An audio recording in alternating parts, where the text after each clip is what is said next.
बिस्मिल्लाहिर्रहमानिर्रहीम। या अय्युहल्लज़ीना आमनू इन जाअकुम फासिकुन बिनबइन फतबय्यनु अन तुसीबु कौमन बिजहालतिन फतुस्बिहु अला मा फ़अलतुम नादिमीन। सदक़ल्लाहुल अज़ीम। मुहतरम नाज़रीन व सामईन, अस्सलामु अलैकुम व रहमतुल्लाहि तआला व बरकातुहू।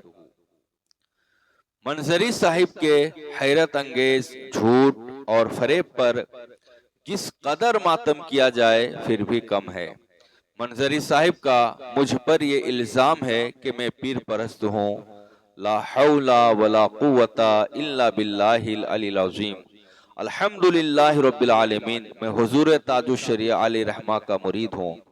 मेरे पीरो मुर्शिद की निगाह फैज ने मुझे पीर परस्त नहीं खुदा परस्त बनाया है, गोबर भक्त नहीं हक का दाई बनाया है।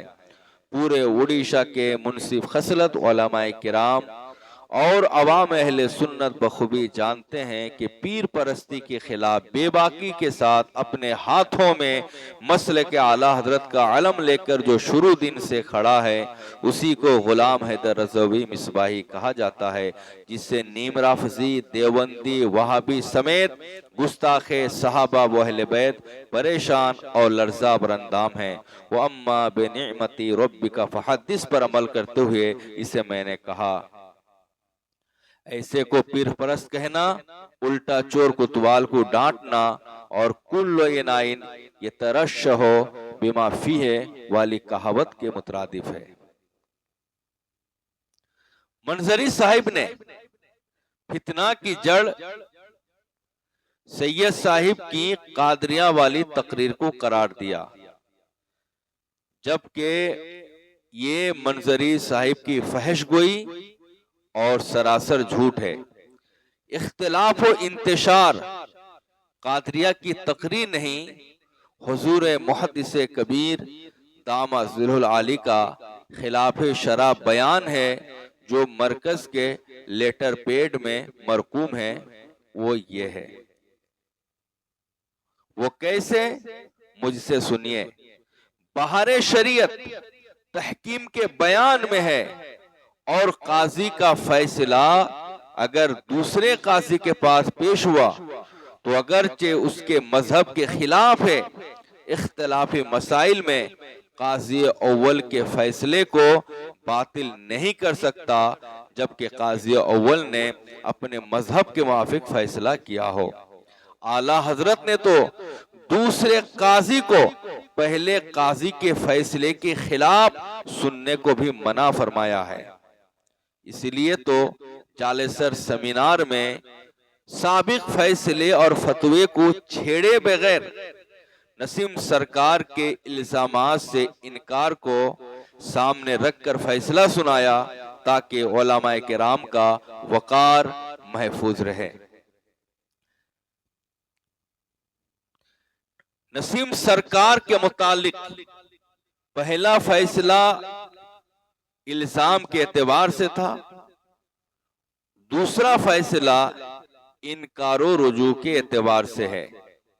दोनों फैसले की नौइयत अलग अलग हैं। अब जबकि आप लोग अवाम को गुमराह करने के लिए पुराने फतवे और फैसले को उठा रहे हैं, तो ऐसी सूरत में हक अया करना हमारी मजबूरी है। इससे बढ़कर हैरत की बात और क्या हो सकती है।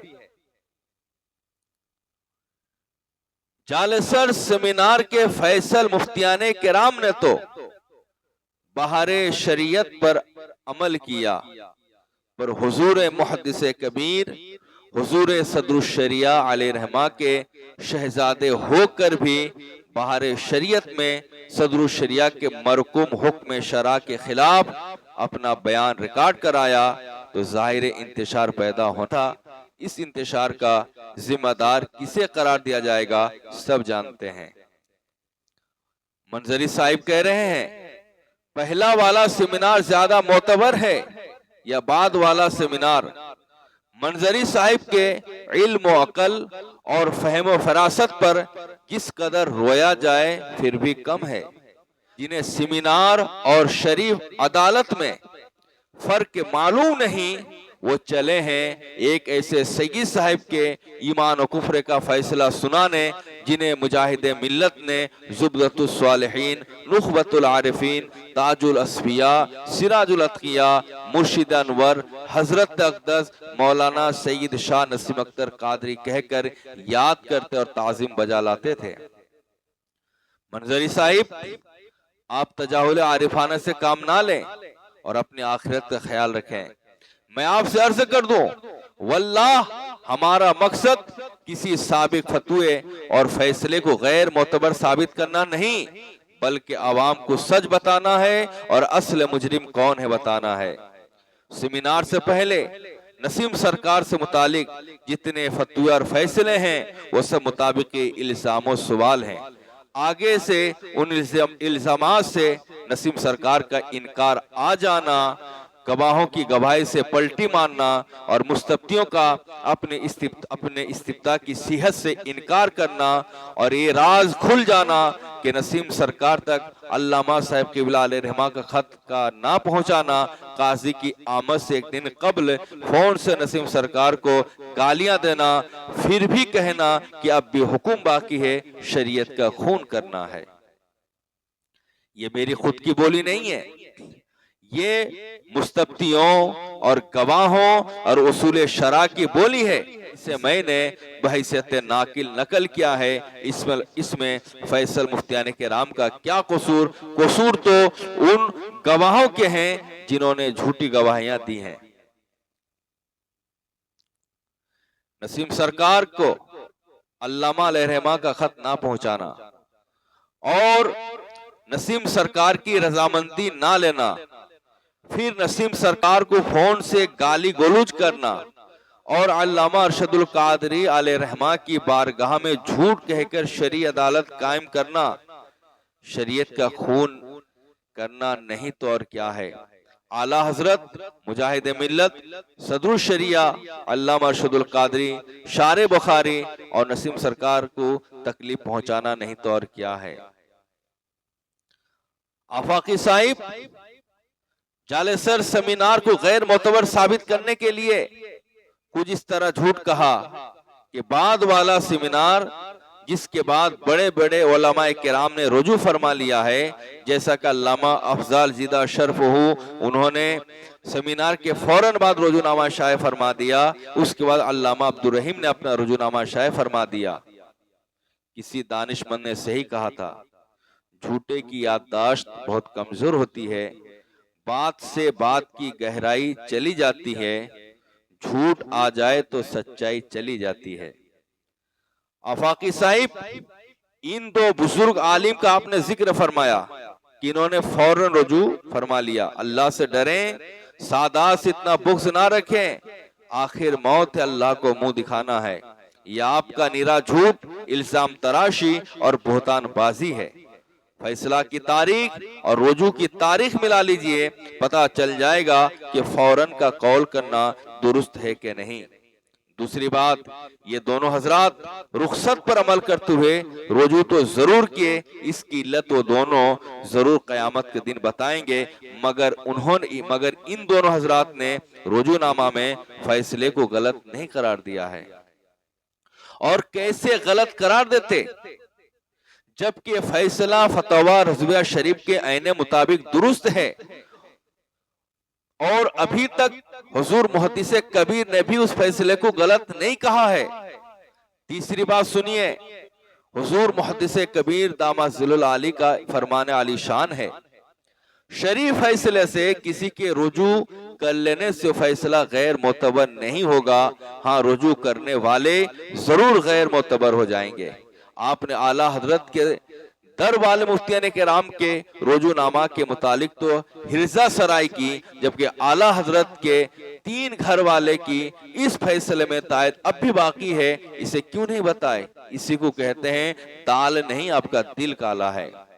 सुनो आफाकी साहिब, नसीम सरकार के इनकार पर नसीम सरकार की हिमायत में मुफ्ती अय्यूब नईमी, मुफ्ती सुलेमान नईमी, मुफ्ती मुजाहिद हुसैन इलाहाबादी, मुफ्ती कमर आलम अशरफी, साबिक शेखुल हदीस जामिया अलीमिया जमदा शाही, अमीन शरीयत पटना, मुफ्ती काजी फजल अहमद बनारसी, मुफ्ती मतूर रहमान मुजतर, मुफ्ती शमशाद बदायूनी, मुफ्ती खुर्शीद जैसे जय्यद उलमा का तायदी फतवा अब भी बाकी है। ये सब मुफ्तियान किराम जिंदा हैं, ये सब आपके नजदीक अकाबिर मुफ्तियान किराम में शामिल हैं कि नहीं?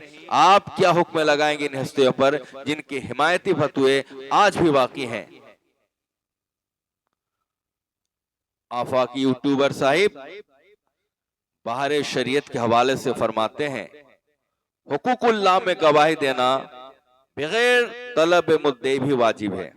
जी आफाकी साहिब, आपने सच फरमाया कि बाहर शरीयत में है कि बगैर तलब मुद्दे भी वाजिब है, लेकिन आपने ये नहीं बताया कि बगैर तलब मुद्दई कब वाजिब है। तो सुनिए, उसी बाहर शरीयत में है कि गवाह ऐसी जगह हो कि वो कचहरी से करीब यानी काजी के यहाँ जाकर गवाही देकर शाम तक अपने मकान को वापस आ सकता हो, और अगर ज्यादा फासला हो कि शाम तक वापस नहीं आ सकता हो तो गवाही ना देने में गुनाह नहीं। बताइए मंजरी साहिब, क्या गवाह हेलीकॉप्टर से बरेली शरीफ जाकर गवाही देते कि नसीम सरकार ने मनसूब बातों से रुजू फरमा लिया था? नीस किसी के कुफ्र की गवाही देना भी हुकूकुल्लाह से है, यहां भी बगैर तलब मुद्दे गवाही देना वाजिब था। फिर बताइए, जितने लोग नसीम सरकार के खिलाफ गवाही देकर पलटी मारे हैं, बिल फर्ज अगर वो अपने गवाही में सच्चे थे तो क्या उन लोगों पर भी शरी अदालत के कयाम से पहले बगैर तलब मुद्दे के भी गवाही देना वाजिब नहीं था? अदालत के कयाम के बाद तलब पर गवाही देकर गुनहगार और मरदूद शहादा नहीं ठहरे, फिर उनकी गवाही पर कुफ्र का फैसला देना चे मानादारत, ये सवाल आपके उसूल के मुताबिक है। आफाकी साहिब फरमाते हैं, जब नसीम सरकार मौजूद थे उस वक्त उन हजरात ने जो कि अब गवाही देते हैं, उस वक्त उन्होंने गवाही क्यों नहीं दी? ये भी नीरा झूठ है आफाकी साहिब। सुनिए, आज से तकरीबन 35 साल कबल जब नसीम सरकार पर इल्जाम लगा कि उन्होंने हबीबी जमात को काफिर कहा है, जब ये बात नसीम सरकार तक पहुंची तो फौरन नसीम सरकार ने एक इनकारी तहरीर वायरल की और उस इल्जाम से इजहार बरात किया। वो तहरीर बरेली शरीफ भेजी गई तो इनकार को तौबा करार दिया गया। वो फतवा सुन्नी आवाज में छप चुका है और वो सुन्नी आवाज ये है, आप देख लीजिए। जब लोगों ने देखा कि इसमें हम नाकाम हो गए तो बाद में उनके खिलाफ फर्जी गवाहों से अदालत कायम की गई। मैंने इससे साबिक वीडियो में साफ कर दिया है कि कौन कौन फर्जी गवाह थे। उसमें गलत इल्जाम आयद करके फैसला आम किया गया। शरी अदालत में मरकूम इल्जामात को निगाह में रखते हुए नसीम सरकार ने खुसूस जिन्स के बमुजिब कहा, ये सब इल्जामात मुझ पर गलत हैं, सबर करो, मेरा गौस फैसला करेगा। नसीम सरकार के मुतालिक इल्जाम से इनकार वाली 2 किताबचे आज से 25 साल की हयात में छप चुकी थी। पहली किताब का नाम मुजरिम कौन, दूसरी किताब का नाम क्या मौलवी आले रसूल नसीमियत की राह पर या उससे भी 2 कदम आगे। फिर 2011 या 12 को हुक्म हुजूर ताजुल शरिया अलैहि रहमा मुफ्ती अफजल साहब किबला ने दोनों फरीक को नसीम सरकार से मुलाकात करके इल्जामात से मुतालिक मजीद वजाहत हासिल करने का हुक्म फरमाया था। तो फरीक के दुआम यानी सलीमुद्दीन एंड कंपनी नसीम सरकार की बारगाह में हाजिर आने को तैयार नहीं हुए। नतीजे में काफी ताखिर हुई। फिर मुफ्ती अफजल को कादरिया बालासोर उड़ीसा आने की दावत दी गई तो हजरत ने फिर दोबारा दोनों फरीक को हुक्म दिया, यानी अब्दुल गनी को और सलीमुद्दीन एंड कंपनी को। फिर भी फरीक के मुखालिफ तैयार नहीं हुए, यानी सलीमुद्दीन एंड कंपनी तैयार नहीं हुए। बहुक्म मुफ्ती अफजल साहब की बिला एक फरीक नसीम सरकार से मुलाकात की। अफसोस के उनकी वजाहती बयान लेकर बरेली शरीफ जाने के लिए वक्त और तारीख का सही तायुन कर रहे थे ताकि बरेली शरीफ में हुजूर ताजुल शरिया अलैहि रहमा से मुलाकात हो सके। अफसोस के उसी दरमियान नसीम सरकार की वफात हो गई। उनकी वफात के कुछ माह बाद फिर जब नसीम सरकार का तनाजो खड़ा हुआ तो हम लोग बरेली शरीफ पहुंचे। हमारी बातें ताजु शरिया रहमा तक दुरुस्त तरीके से पहुंचने नहीं दी गई। तर्जमान ने जो चाहा किया, जो चाहा लिखा लिखवाया। इसका फैसला कयामत के दिन होगा। इन मामलात के चश्मदीद गवाह मुफ्ती इमरान रजा मजहर बरकाती समेत दीगर मौजूद उलमाए किराम भी हैं। फिर भी कहना कि नसीम सरकार की हयात में फैसला ना करना, नसीम सरकार की वफात के बाद करना दाल काली है, गलत है। बल्कि आफाकी साहिब, आपका दिल और सादात के मुतालिक अकीदा काला है।